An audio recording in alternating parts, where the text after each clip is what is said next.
Hey, I've been reading lately, and I figured I'm just going to do YouTube on this because I didn't really feel like putting it on Facebook Live.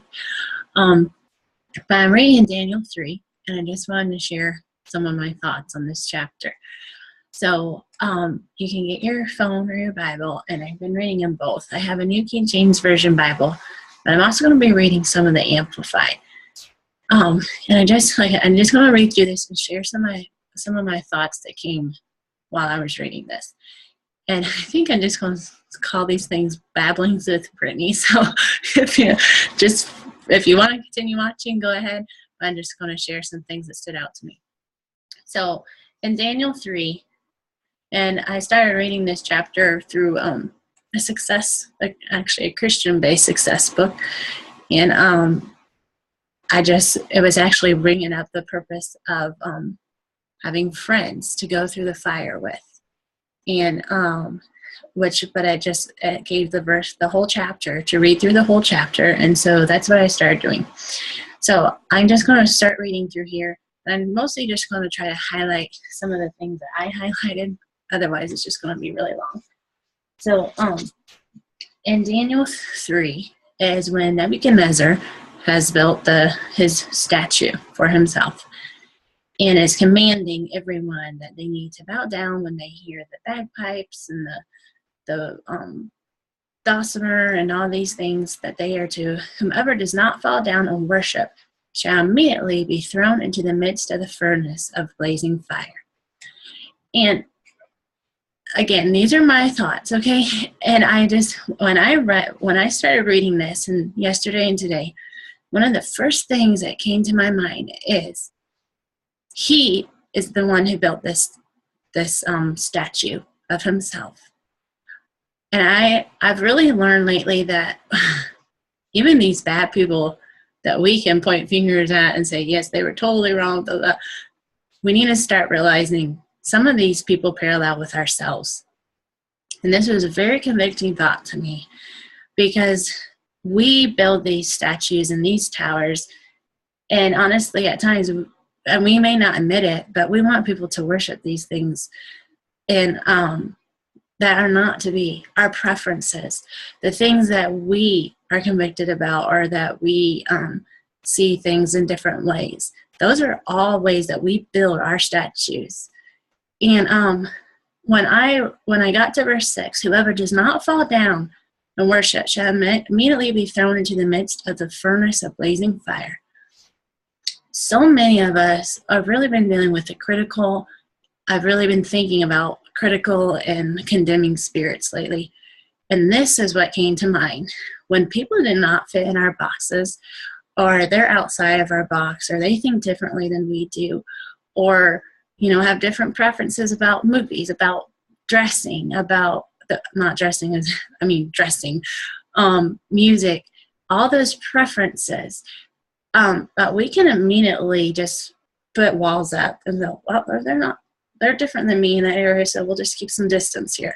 Even homeschooling, public school, churches, just all different types of things. Religions, Mennonite, Amish, all these people, we all fall in these categories.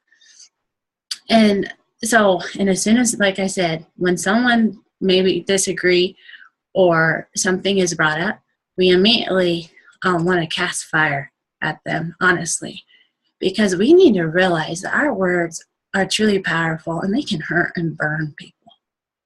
And I don't think we realize that very much. So in verse 7, when the people heard the sound of the horn and the pipe and the bagpipe and all the music, they fell down and worshipped the golden image that Nebuchadnezzar had set up. And I want to just point this out as well. So many of us get into these habits, these rituals, these traditions, and don't even think of why we do it. It's just what is accepted, what we have grown up doing, and so we continue to do it. It's what like I said, we've grown up with it. We don't question it. It's just become part of who we are, really. But we really need to start checking and really asking ourselves, why do we do these things? Why? What's the purpose of this? And with a biblical reason.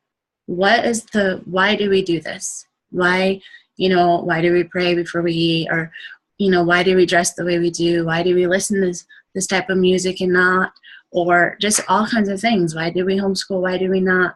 What is the reason for these biblically? What the Lord has laid on our hearts. Verse 8, at that certain time, Chaldeans came forward and brought malicious accusations against the Jews.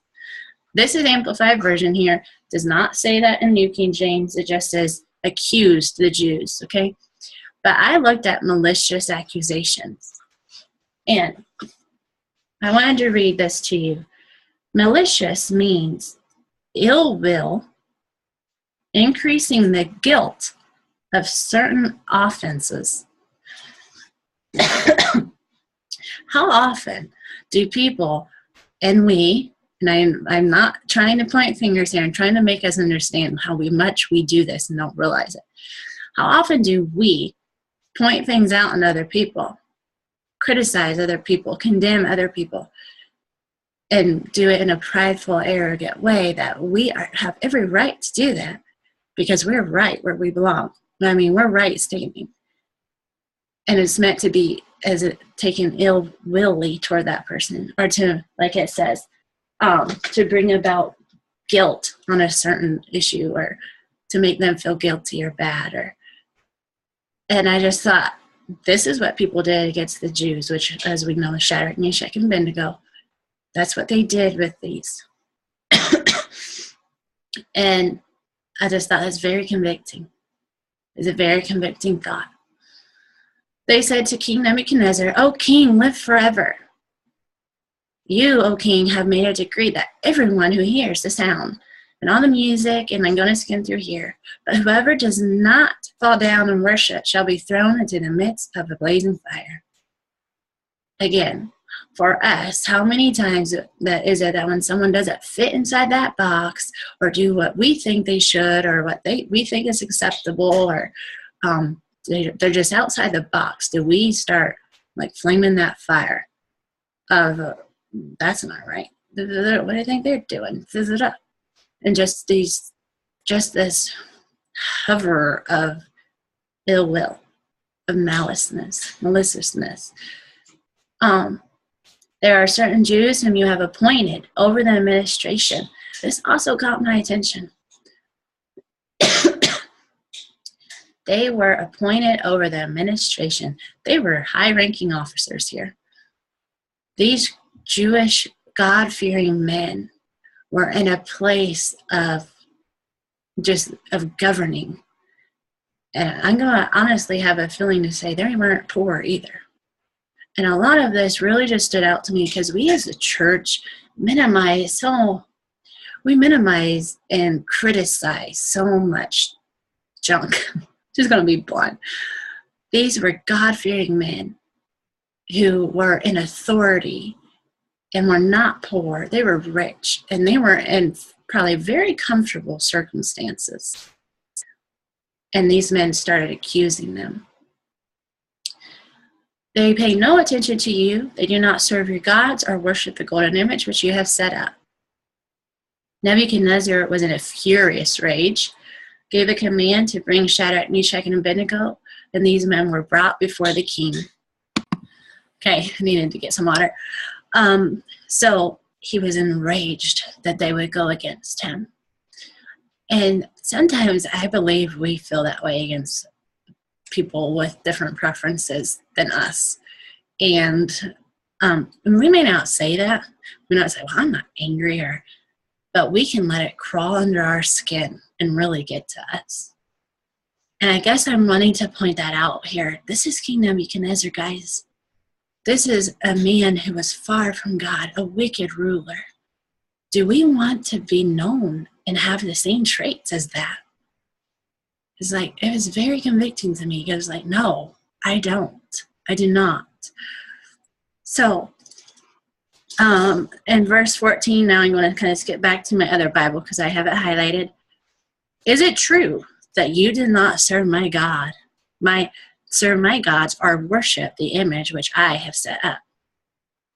Are you going against what I believe? Are you just bringing things up against what I'm comfortable with, what the preferences I have set up, and just all these boxes that we have. Are you questioning my motives? And again, this is just how I was reading it and what I was getting out of it. It may say something totally different to you. So now, if you are ready, and at the time when you hear the horn and the flute and the harp and the music, and you fall down and worship the image that I have made, good. But if you do not worship, you shall be cast out immediately into the midst of the burning fiery furnace. And who is the God who will deliver you from my hand? And we can sit there and read how arrogantly prideful this man must have been. But how much do we act the same way?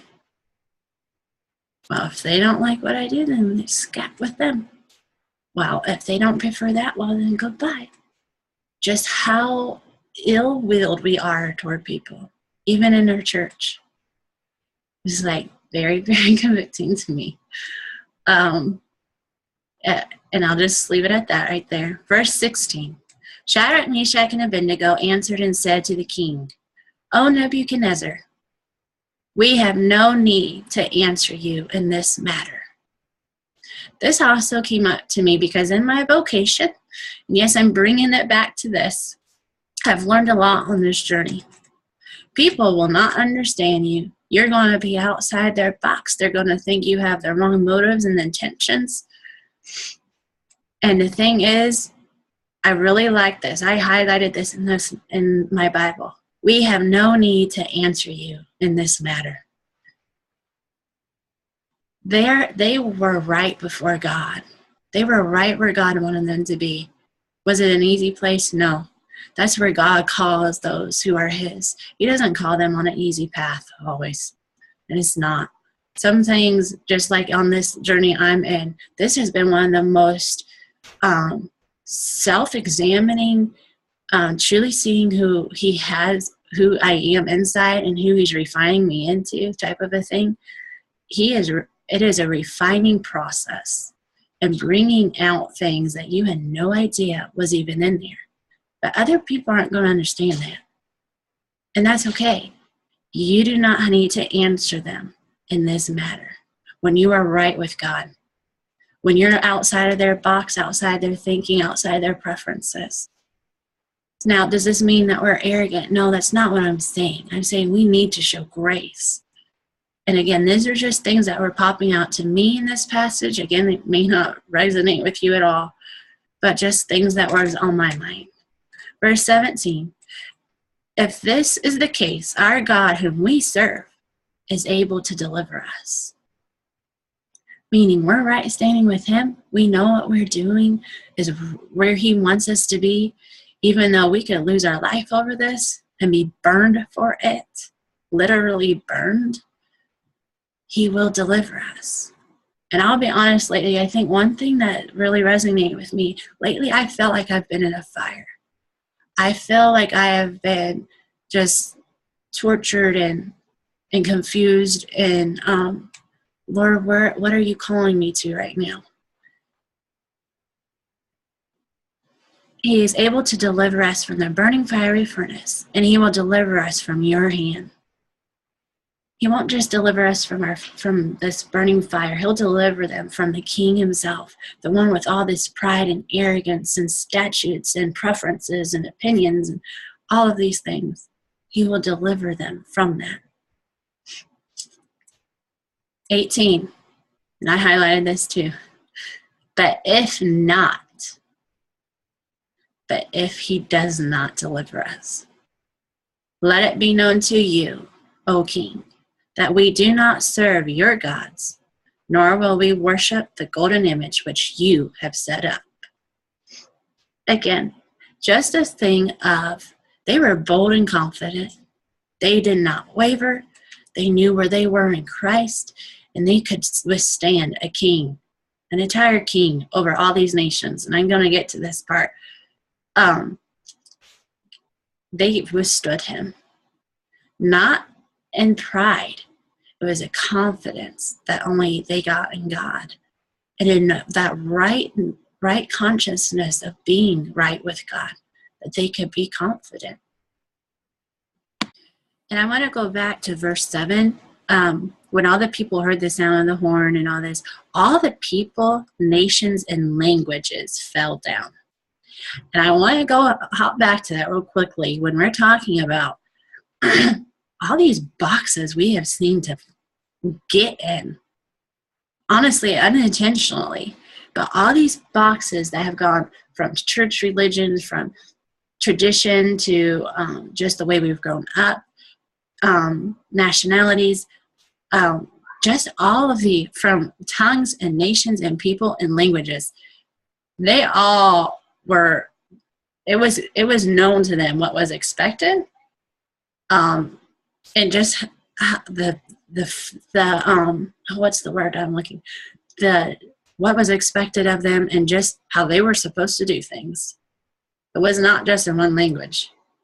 And that was something that really stood out to me, of how much our baggage, the baggage of just being negative toward each other and condemning and all of that stuff, it don't have a box. It's all over.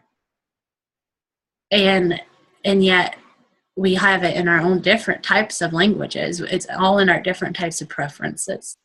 So that just really, that stood out to me, myself. Back to verse 19. Nebuchadnezzar was full of fury, and the expression on his face changed. The expression on his face changed. You could tell when friends, when you hit a so-called friend's nerve, their expression changes towards you. They are no longer that. There's just something that changes. And this is what caught my attention. He spoke and commanded that the heat of the furnace be turned up 7 times hotter than what was usually heated. When we start confronting and standing our ground and not going with the flow, the Lord leading you to something that is outside of the norm, you are going to feel the heat. You are going to be burned, in a sense, by the heat that they turn up on you, by the looks, by their appearances, by their words, by their opinions, by their boxes that they think you need to be in, all of that stuff. Okay, I need to speed this up. So he commanded the mighty men of valor who were in the army to bind them and cast them into the burning fiery furnace. He was tired of them. They are going to burn. The men that were bound in their coats and their turbans, and they were cast into the midst of the furnace. And the king's command was urgent, and the furnace exceedingly hot, that the flames killed the men who took them up and threw them in. Killed the men who threw them in the fire. That was also something else. We need to just be careful of all of these preferences and criticisms, because someone is going to get hurt. Even if it's outside of our firing range, someone will get hurt. It is going to wound somebody. Verse 24. King Nebuchadnezzar was astonished, and he rose in haste and spoke, saying, did we not cast 3 men bound into the midst of that fire? That's another thing. People in their ways, even though, I'm trying to be gracious in saying this, even though we at times don't realize this and our preferences and just our criticism, we could put a bind on people. Did we not throw them in there bound in the midst of the fire? And again, some of this also, we need to realize that when people are that way toward us, we do have a will of not letting them bind us. And that's something I'm still trying to learn right now. To not let those things bind us and put pressure on us and push us down, to where they want us to be. Because honestly, I've learned when people start doing that to you, that means you're higher than them and they want to pull you back down. And so in a sense, it's a good thing that you're doing that to people because it means you're growing, you're changing. Verse 20, at the end of verse 24, they answered and said to the king, "True, O king. Look, I see 4 men loosed, walking in the midst of the fire, and they are not hurt." That was another thing. They threw them in bound. Them people, they meant to tie them up and make them immovable and immobilize them. And they were loose, walking around in the fire. I loved this because I was just like, Lord, this is who I want to be. This is how I want to be. I want to be loosed, walking in the fire with you. And in that instance, it's you coming down and making yourself manifest in that situation with me and loosing me and astonishing the people looking around. How can this be? I loved that. Okay, so in verse 26, Nebuchadnezzar went near the mouth of the burning fiery furnace and spoke, saying, "Shadrach, Meshach, and Abednego, servants of the Most High God, come out and come here." He didn't question who their God was at that point, even though earlier he said, and who is the God who will deliver you from my hand? Just a few verses before. Down to 26, servants of the Most High God. He didn't question it anymore. They were a visual in front of his face showing him, what? You know nothing. You know nothing. And this administrators, governors, king's counselors gathered together, and they saw these men on whose body the fire had no power. The fire had no power. I love that. I just kept praying, Lord, please make me this way. The fire has no power on me. The fire of others' opinions, the fire of their boxes, of their preferences, their words, their thoughts, all of that. I see that, and this is something in James, it talks about the word, the tongue being a consuming fire. We don't realize how much that is tied to our minds. It's a fire, a consuming fire. And we need to realize there's a deeper sin, there's just a deeper level when God wrote his word than what we always see sometimes when we read something the first time or even the second time. They saw these men whose bodies had whose fire had no power on them.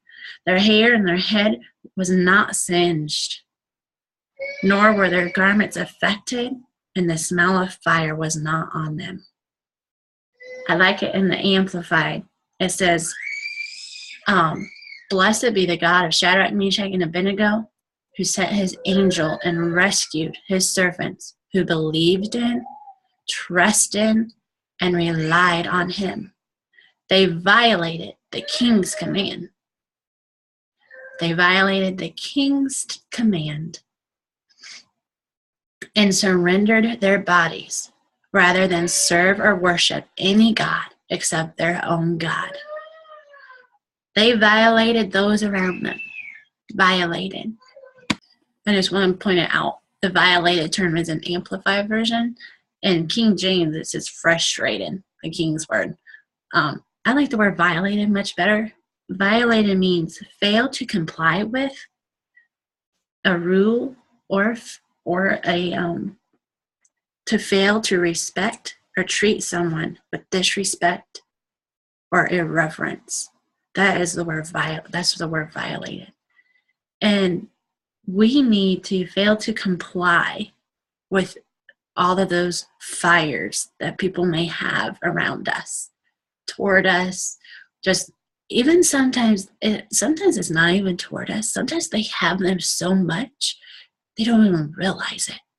And sometimes we are just a vent that they let that out, that smoke and that fire and that simmering out. And so this is where it just really stood out to me that the fire had no power on them. It didn't singe them. They didn't even smell of it. Just to become that resistant to all of those things around them because of Christ, right here in our situation with us. Like I said, there were just so many things going through my mind when I read this. I just wanted to spill it out. So in verse 28, and at the end of the New King James, it says they yielded their bodies, that they did not serve or worship any God except their own God. Therefore, I make a decree that any people, nation, or language, there we go again, which speaks anything amiss against the God of Shadrach, Meshach, and Abednego, they will be cut to pieces. Their houses shall be made into ash heap, because there is no other God who can deliver like this. Then the king promoted Shadrach, Meshach, and Abednego to the province. And that was another interesting thing to me. I know there's different opinions on this, and but when we do what he wants and we start realizing that who we are is in him alone, and who we give account to, and also realizing that he saw in Shadrach, Meshach, and Abednego the guts to withstand the king, the guts to withstand all that around them. And he put them in an instance to prove it.